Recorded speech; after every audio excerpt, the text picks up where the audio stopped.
যে নতুন বছর নতুন ভোর, আর আইএসএফ বলছে নতুন বছর নতুন ভোর, জেলে যাবে সব ট্রিপল আর জব কার্ড চোর। এই বসিরহাটের নেতারা শুনে রাখুন, আপনারা আমাদের রক্তদান শিবিরটাকে আটকাচ্ছেন। পুলিশ প্রশাসনের একটা অংশ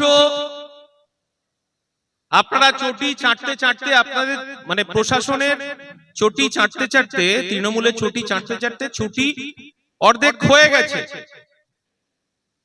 আপনারা শুনে রাখুন, আইএসএফ কে ধমকে চমকে আটকে রুখতে পারবেন না।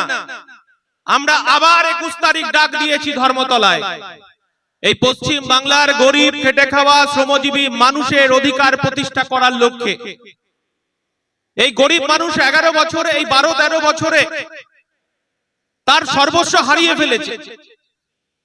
সর্বোপরি এই বাংলার গরিব খেটে খাওয়া শ্রমজীবী মানুষের তার বেঁচে থাকার অধিকারটা তৃণমূলের গুন্ডা বাহিনী, দালাল বাহিনী কেড়ে নিয়েছে মানুষের। আমরা জানি, ব্যাপারগুলো জানি। আমরা এই বাংলায়, আপনারা গত বছর আমাদেরকে জেলে আটকে রেখে দিয়েছিলেন, আমাদেরকে লালবাজারে অত্যাচার করেছেন, 42 দিন আটকে রেখে দিয়েছিলেন, কিন্তু আপনারা বুঝে উঠতে পারেননি আমার দলের কর্মী, আমার দলের সৈনিকরা জেলকে আলিঙ্গন করে নিয়েছে। আমরা কোনো মতেই এই সরকারের কাছে মাথা নিচু করব না, মেরুদণ্ডটাকে বিক্রি করব না। এটাই ইন্ডিয়ান সেকুলার ফ্রন্ট। আইএসএফ সর্বত্র লড়াই করছে। 23 সালের পঞ্চায়েত নির্বাচন, আমরা 23 সালে ধর্মতলায় প্রথম ডাক দিয়ে প্রতিষ্ঠা দিবসে বলেছিলাম যে পশ্চিম বাংলার নির্বাচন রক্তপাতহীন নির্বাচন চাই।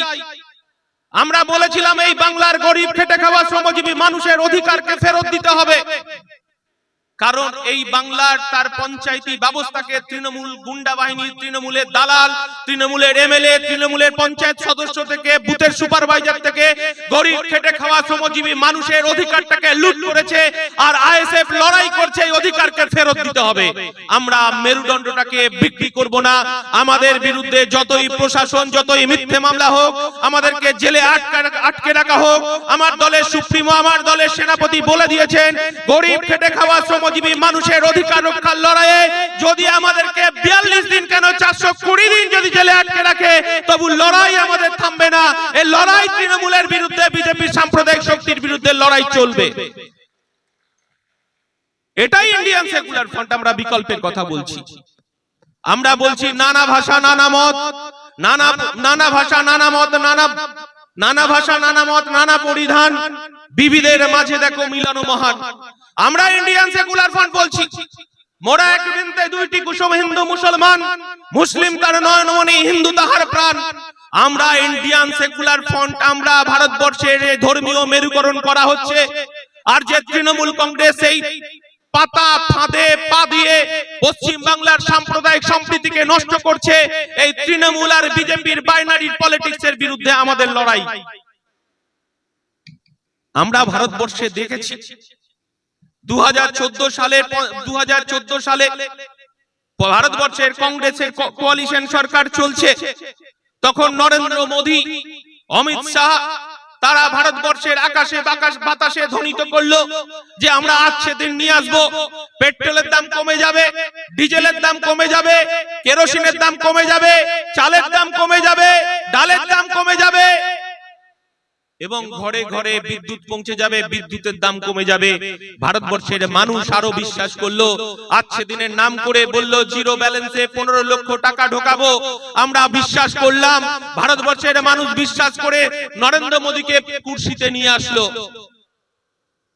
কিন্তু আমরা কি পেলাম? আমরা আবার একটা গল্প, ধর্মীয় মেরুকরণের গল্প। 22 তারিখে ভারতবর্ষে রাম মন্দিরের উদ্বোধন হচ্ছে।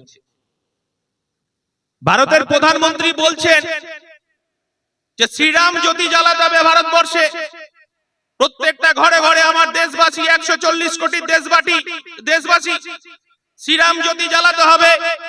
মোদী সাহেব যারা বিজেপি করেছেন, বিজেপি করছেন, এই বসিরহাটের মানুষের কাছে একটা কথা বলি, যাহাই তৃণমূল তাহাই বিজেপি, যাহাই বিজেপি তাহাই তৃণমূল। এই কথাটা মুকুল রায় বলে দিয়েছেন, মমতা বন্দ্যোপাধ্যায়ের কানুন বলে দিয়েছেন। আমরা সেই আবার একটা কথা যারা বিজেপি করছেন তাদের কাছে বলি যে বিজেপিকে ভোট দিয়ে তৃণমূলকে জেতাবেন না। এরা একই দল, এদের হেড অফিস নাগপুর, আরএসএস এর অফিস নাগপুর থেকে তৃণমূল দলটা পরিচালিত হয়। এটা পরিষ্কার হয়ে গেছে। কারণ একদিকে ভারতের রাম মন্দিরের উদ্বোধনের জন্য রাষ্ট্রীয় কোষাগার থেকে সেখানে গরিব খেটে খাওয়া শ্রমজীবী মানুষ, আদিবাসী, দলিত, হিন্দু, মুসলমানের করের টাকায় রাম মন্দির হচ্ছে। আর আমার পশ্চিম বাংলায় মাননীয় মুখ্যমন্ত্রী, যিনি মাঝে মতো হিজাব পরে, তিনি বোরখা পরে, তিনি নামাজ পড়েন, দোয়া করেন, তিনি ইফতার মজলিসে অংশগ্রহণ করেন, তিনি নাকি আমার পশ্চিম বাংলার মুসলিমদের ত্রাতা, সংখ্যালঘু মানুষের ত্রাতা আমরা বিশ্বাস করেছিলাম। কিন্তু এই গরিব খেটে খাওয়া শ্রমজীবী মানুষের করের টাকায় দীঘাতে জগন্নাথ মন্দির কয়েকশো কোটি টাকা করে খরচ করছে। ভারতবর্ষটাকে, পশ্চিম বাংলাটাকে এইভাবে ভাগ করা হচ্ছে। আমার নুসরত দিদি, বসিরহাটের সাংসদ নুসরত দিদি লিভিনে আছেন, আপনারা জানেন তো, বিয়ে করেছেন কাকে? যশ দাশগুপ্ত। উনি বিজেপির থেকে, চণ্ডীতলা থেকে বিজেপি থেকে উনি দাঁড়িয়েছিলেন। আমাদের বুঝতে হবে যে মুকুল রায় এই অসুস্থ, আমার তার সুস্থতা কামনা করি, কিন্তু তিনি পরিষ্কার সঠিক কথাটা বলে দিয়েছে যে যাহাই বিজেপি তাহাই তৃণমূল, যাহাই তৃণমূল তাহাই বিজেপি। যারা বিজেপি শ্রীরাম জয় শ্রীরাম ধ্বনি দিচ্ছেন আর তৃণমূল কংগ্রেস বলছেন জয় বাংলা, ওটা বাংলাদেশের একটা দলের স্লোগান, অন্য দেশের স্লোগান। জয় বাংলা বলছেন, আমরা তৃণমূলের যারা ভাইরা জয় বাংলা বলছেন আর বিজেপি দাদারা জয় শ্রীরাম বলছেন। পেট্রোল পাম্পে যখন আপনি গাড়ির পেট্রোলটা ভরতে যান, বিজেপির দাদাদেরকে বলছি একবার পেট্রোল পাম্পে গিয়ে জয় শ্রীরাম ধ্বনি বলে দেখুন পেট্রোলটা 110 টাকা থেকে আপনার 50 টাকায় হয় কিনা। আর তৃণমূল দাদাদেরকে বলছি আপনিও পেট্রোল পাম্পে গিয়ে একবার বলুন জয় বাংলা, আপনার পেট্রোলের দামটা 110 টাকা থেকে আপনার 50 টাকা হয় কিনা দেখুন। আমরা বলছি এগুলো তো ধর্মগুরু যারা, তারা করবেন জয় শ্রীরাম। যারা ধর্মগুরু আছেন তারা মন্দির মসজিদ নির্মাণ করবে। রাষ্ট্রীয় কোষাগার, যেখানে আমার ইন্ডিয়ান সেকুলার ফ্রন্ট বলছে ভারতের সংবিধানকে মান্যতা দিতে হবে, আমার ইন্ডিয়ান সেকুলার ফ্রন্ট বলছে আমার হিন্দু ভাইরা, হিন্দু মায়েরা মন্দিরে গিয়ে তারা ঘন্টা বাজাবে, নিরাপদে পুজো করবে, আমার মুসলমান ভাইরা মাথায় টুপি পরে মসজিদে গিয়ে নামাজ পড়বে, আমার মতুয়া ভাইরা তারা হরিচাঁদ গুরুচাঁদের পুজো করবে, আমার খ্রিস্টান ভাইরা তারা গির্জায় গিয়ে প্রার্থনা করবে, আর আমার আদিবাসী ভাইরা জল জমি জঙ্গলের অধিকারের কথা নিয়ে লড়াই করবে, টুসু পুজো করবে, করণ পুজো করবে। এটাই ইন্ডিয়ান সেকুলার ফ্রন্ট। এই সম্প্রীতির বাংলা, সম্প্রীতির ভারতবর্ষকে দেখতে চাইছি আমরা। নরেন্দ্র মোদীকে ভারতবর্ষের মানুষ বিশ্বাস করেছে।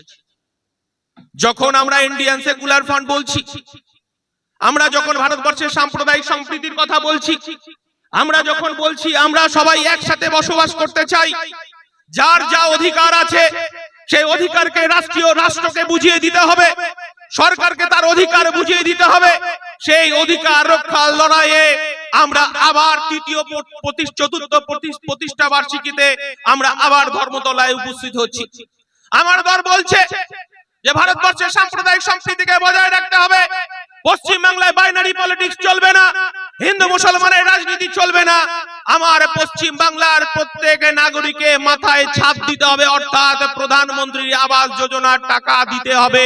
সেই দাবিতে আমাদের ধর্মতলায় যাচ্ছি আমরা বলছি পশ্চিম বাংলার কৃষক সমাজ আজকে দিশাহীন ভাবে ফসলের ন্যায্য দাম পাচ্ছেন না। আমরা বলছি কৃষকের ফসলের ন্যায্য দাম দিতে হবে, ধর্মতলায় যেতে হবে। সেই কারণে আমরা বলছি গ্যাসের দাম 1200 টাকা হয়ে গেছে, গ্যাসের দাম তো 460 টাকা পর্যন্ত আমার পশ্চিম বাংলা ভারতবর্ষের মানুষ কিনেছে। বিজেপি এবং তৃণমূলকে উত্তর দিতে হবে কেন আমাদেরকে গ্যাসের দাম 1200 টাকা করে কিনতে হবে। ধোঁকাবাজি চলছে। আজকে চালের দাম 50 টাকার কাছে চলে গেছে। আজকে রেশনিং ব্যবস্থাটাকে এই তৃণমূল বিজেপি তাদের বাইনারি পলিটিক্সে রেশনিং ব্যবস্থাটাকে চুরি করে নিল। আজকে আমাদের উত্তর 24 পরগনা জেলার বেতাজ বাদশা, জ্যোতিপ্রিয় মল্লিক, বালু, 1.5 কোটি গরিব খেটে খাওয়া শ্রমজীবী মানুষের রেশন ব্যবস্থাকে চুরি করেছে। আজকে বড় বড় বাতলিং, ওর বিয়ে বাড়িতে যাবেন না, চায়ের দোকানে একসাথে বসবেন না, ওর বাড়িতে খাবেন না, ওর মেয়ের সঙ্গে বিয়ে দেবেন না, আজকে তিনি জেলে বাস করছেন। পশ্চিম বাংলার উন্নয়নের কথা শুনেছি, প্রত্যেকটা নির্বাচন আসলে মানে চরম চরম ঢাকের আওয়াজ, নকুলদানা। আমরা দেখেছি এই নকুলদানা ঢাকের আওয়াজ তিহারে আটকে আছে। তাই আমরা বলছি এই গরিব খেটে খাওয়া শ্রমজীবী মানুষের যে 100 দিনের কাজের টাকা তৃণমূলের গ্রাম স্তর থেকে, বুথের সভাপতি থেকে শুরু করে, বুথের সুপারভাইজার থেকে শুরু করে, মেম্বার, প্রধান, পঞ্চায়েত সমিতির সদস্য থেকে শুরু করে, জেলা পরিষদ থেকে শুরু করে, এমএলএ থেকে শুরু করে, এমপি থেকে শুরু করে, এই গরিব মানুষের হকের টাকা, অধিকারের টাকা এই ঘাট ও ঘাট ঘুরে কালীঘাটে গেছে। পাড়ার একটা ছোট্ট বাচ্চা শিশুও বলতে পারবে। আমরা বলছি নাটক আমরা বুঝি না, তৃণমূল বিজেপির নাটক আমরা দেখতে চাই না। গরিব মানুষের 100 দিনের কাজের টাকা ফেরত দিতে হবে। আমার দলের চেয়ারম্যান, আমার দলের বিধায়ক বলেছে আমরা প্রয়োজনে সুপ্রিম কোর্টে যাব, গরিব মানুষের অধিকারকে ফেরত দিতে হবে। কারণ এই পশ্চিম বাংলার, ভারতবর্ষের মানুষ দেখছে যে রাজভবনের সামনে অভিষেক বন্দ্যোপাধ্যায়ের নেতৃত্বে যে নাটক, মমতা বন্দ্যোপাধ্যায়ের নেতৃত্বে যে নাটক হলো, সেখানে 144 ধারা, সেখানে একসঙ্গে দুজনের অধিক মানুষ যাওয়া যায় না। সেইখানে রাজভবনের সামনে, রাজ্যপালের সামনে আমরা দীর্ঘদিন ধরে দেখলাম একটা নাটক। পশ্চিম বাংলার গরিব খেটে খাওয়া শ্রমজীবী মানুষকে আবার বিভ্রান্ত করার চেষ্টা হচ্ছে। বলা হচ্ছে দিল্লি টাকা আটকে দিয়েছে, আসলে টাকা ওরা চুরি করে খেয়ে নিয়েছে, টাকার হিসাব দিতে পারছে না, তার খেসারত দিতে হচ্ছে গ্রাম বাংলার গরিব খেটে খাওয়া শ্রমজীবী মানুষকে।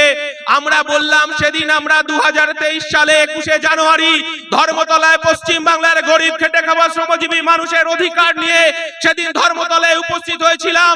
মমতা বন্দ্যোপাধ্যায়ের পুলিশ আমাদের মারতে মারতে জেলখানায় নিয়ে গিয়েছিল। আর ভাইপো রাজভবনে 144 ধারার মধ্যে নাটক করছে। আমরা নাটক আমরা জানি না, গরিব মানুষের টাকা ফেরত দিতে হবে, তার দাবি নিয়ে আমরা 21শে জানুয়ারি আবার ধর্মতলায় যাব। এই পশ্চিম বাংলার গরিব খেটে খাওয়া শ্রমজীবী মানুষের অধিকারকে ফেরত দিতে হবে। আমার পশ্চিম বাংলার যে বাইনারি পলিটিক্স, হিন্দু মুসলমান রাজনীতি, আমরা বলছি আমরা একসাথে বসবাস করব।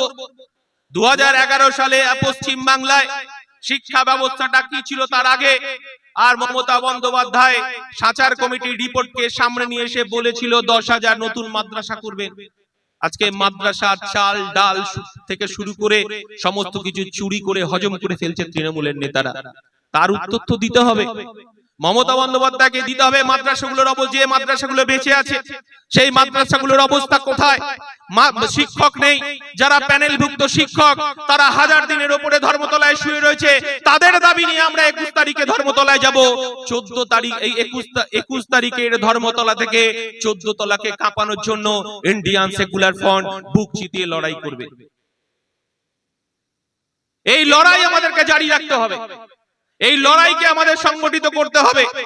কারণ আপনারা জানেন এই রক্তদান শিবিরের মধ্য দিয়ে, এই রক্তদান শিবিরের মধ্য দিয়ে আমাদেরকে যে লড়াই, সেই লড়াইকে সংঘবদ্ধ করার জন্য 21 তারিখে দলবদ্ধভাবে আমরা যেভাবে পারবো আমরা সেইভাবে আমরা উপস্থিত হব।